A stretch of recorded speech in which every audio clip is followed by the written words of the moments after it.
इस भूमि पर आदिकाल से ही एक से एक महान तपस्वी योगी और आर्षि हुए हैं, जिन्होंने अपनी तपस्या के बल पर असंभव को भी संभव किया है। आज मैं एक ऐसे ही महान योगी और आर्षि की जीवन कथा के बारे में जानकारी देंगे, और वह है ब्रह्म ऋषि विश्वामित्र। विश्वामित्र वैदिक काल के बड़े ही महान ऋषि थे, किंतु ब्रह्मर्षि होने से पहले यह एक बहुत ही अहंकारी, बलशाली, हट्टी और प्रतापी राजा थे। इनका नाम विश्वरथ था। इनकी तपस्या से प्रसन्न होकर वेद माता गायत्री ने इनका नाम बदलकर विश्वरक्त से विश्वामित्र रखा। विश्वामित्र के क्षत्रिय राजा से ब्रह्म ऋषि बनने की कथा बहुत ही रोचक है। प्रजापति के पुत्र कुश के पुत्र कुशनाभ और कुशनाभ के पुत्र राजा गादी हुए। विश्वामित्र राजा गादी के ही पुत्र थे। राजा गादी ने अपनी अवस्था बूढ़े होने पर अपने पुत्र व्रत को राजा घोषित कर दिया, किंतु व्रत राजा बनने के बाद भी अहंकार और घमंड को कम नहीं कर पाया और अपना वर्चस्व फैलाने के लिए अनावश्यक ही प्रजा के सुखों का ख्याल रखते हुए अपने राज्य सीमाओं का विस्तार करने के लिए पड़ोसी राज्यों पर हमला करने लगा। उसने सभी किसान और नौजवानों को युद्ध में चलने का आदेश दिया। कई महीनों तक वह अलग अलग राज्यों पर हमला करता रहा। उसी समय एक दिन राजा विश्वरथ ने अपना पराव ब्रह्म ऋषि वशिष्ठ के आश्रम के निकट डाला। जब ऋषि पत्नी को यह पता चला तो उन्होंने विश्वरथ को आश्रम में आने का निमंत्रण दिया और अगले दिन वह अपनी विशाल सेना लेकर आश्रम में पहुंच गए। उन्होंने सोचा, मेरी इतनी बड़ी सेना और मेरा आदर सत्कार करना एक आर्षि के बस की बात नहीं होगी। उन्होंने वशिष्ठ से नम्रता पूर्वक अपने जाने की अनुमति मांगी, किंतु वशिष्ठ ने उन्हें भोजन करने का आग्रह किया। वशिष्ठ के पास एक चमत्कारी और सर्व इच्छा पूरी करने वाले नंदिनी गाय थी, जिसका आह्वान करके वशिष्ठ ने राजा और उनकी सेना के लिए अत्यंत स्वादिष्ट भोजन का प्रबंध किया। राजा ने ऐसा भोजन व्रत ने अपने जीवन में कभी नहीं खाया था। उन्होंने वशिष्ठ से पूछा, आपने इतना अच्छा अतिथि सत्कार का प्रबंध कैसे किया है? वशिष्ठ ने नंदिनी गाय के चमत्कार की बात बता दी। राजा आश्चर्यचकित हुए। अगले ही दिन वे अपने राज्यों को लौट गए। कुछ ही दिनों में उनके राज्य में भयंकर अकाल पड़ा। असंख्य लोग मारे गए। पूरे राज्य में अन्न की कमी हो गई, क्योंकि 18 से 50 वर्ष की आयु तक के सभी पुरुषों को राजा ने युद्ध में लगा दिया था। तो हल कौन चलाता, सिंचाई कौन करता? आखिर में राजा को इस समस्या से बचने का एकमात्र उपाय यही सूझा कि वह नंदिनी गाय को ले आए। राजा ने वशिष्ठ से नंदिनी गाय को मांगा, परंतु वशिष्ठ ने गाय को देने से इनकार कर दिया। व्रत ने नंदिनी को बलपूर्वक पकड़ने का प्रयास किया, किंतु नंदिनी ने अपने योग बल से अत्यंत पराक्रमी मारक शस्त्रों से युक्त योद्धाओं को उत्पन्न किया, जिन्होंने राजा विश्वरथ और उनके सैनिकों को गाजर मूली की भांति काटना शुरू कर दिया। व्रत को पराजय का सामना करना पड़ा। अपनी सेना का नाश होते देख 100 पुत्र वशिष्ठ जी को मारने दौड़े।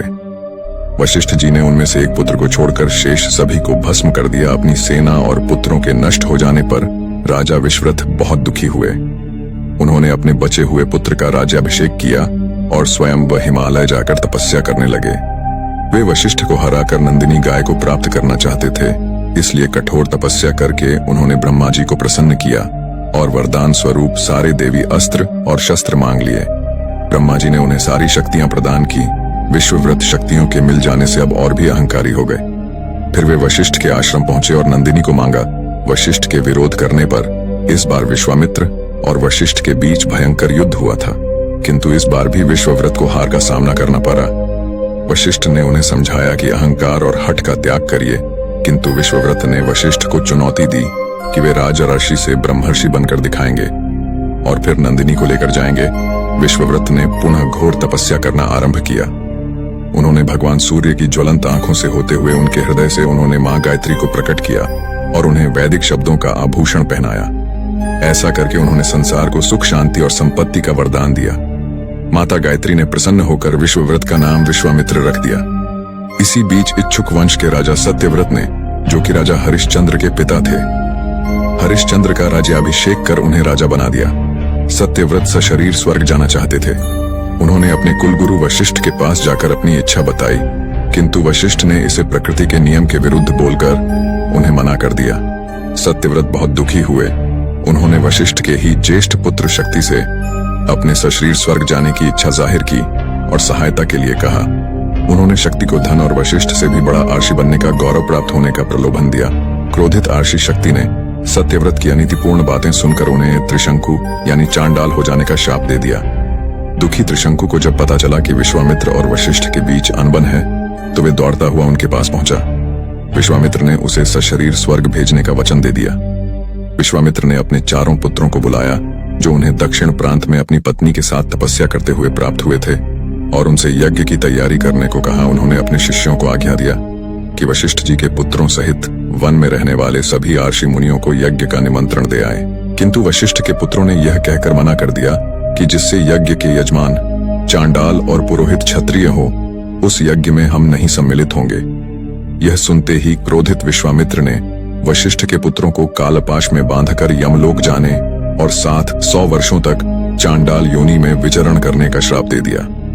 वशिष्ठ के पुत्रों के यमलोक पदार्थी वन के बाद कि आर्षि मुनियों ने यज्ञ में विश्वामित्र का साथ दिया था कि यज्ञ की समाप्ति पर विश्वामित्र सभी देवताओं को आहुति ग्रहण करने के लिए आग्रह किया, किंतु कोई भी देवता अपना भाग लेने नहीं आया। इससे क्रोधित होकर विश्वामित्र ने अपना आधा तपोबल त्रिशंकु को देते हुए सशरीर स्वर्ग भेज दिया।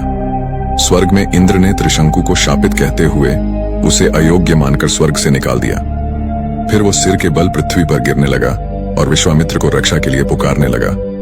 गिरते हुए त्रिशंकु को विश्वामित्र ने मार्ग में ही रोक दिया। तब विश्वामित्र ने अपने वचन का पालन करने के लिए त्रिशंकु के लिए एक नए स्वर्ग का निर्माण करना आरंभ किया और नए तारे तथा दक्षिण दिशा में सप्तर्षि मंडल बना दिया। नए स्वर्ग के निर्माण से भयभीत होकर इंद्र सहित सभी देवी देवता विश्वामित्र से अनुनय विनय करने लगे।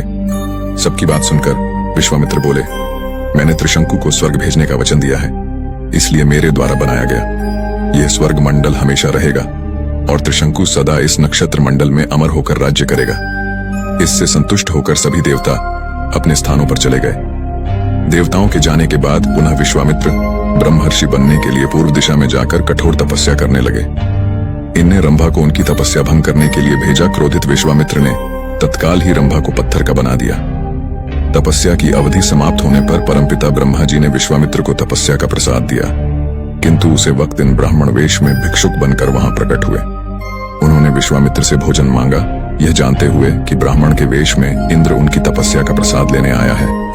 विश्वामित्र ने प्रसाद उसे दे दिया।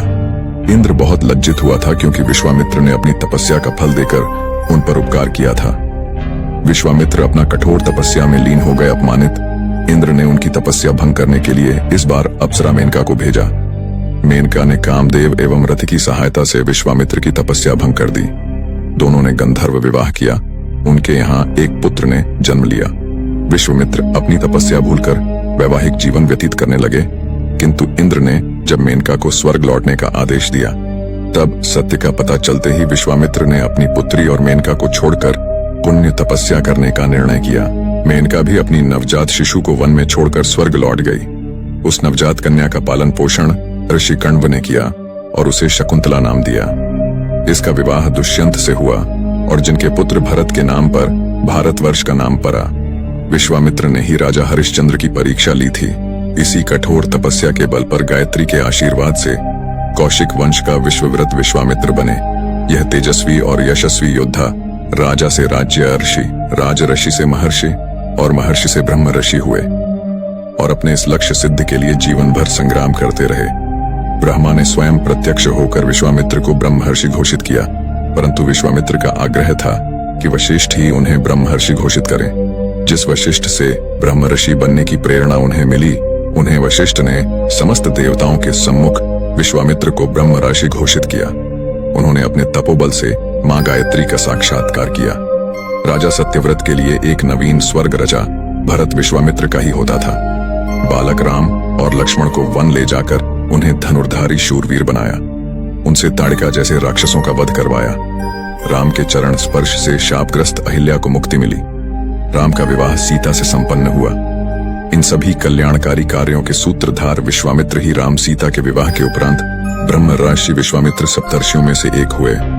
विश्वामित्र का जीवन अनुपम, अद्वितीय, इन वंदनीय है।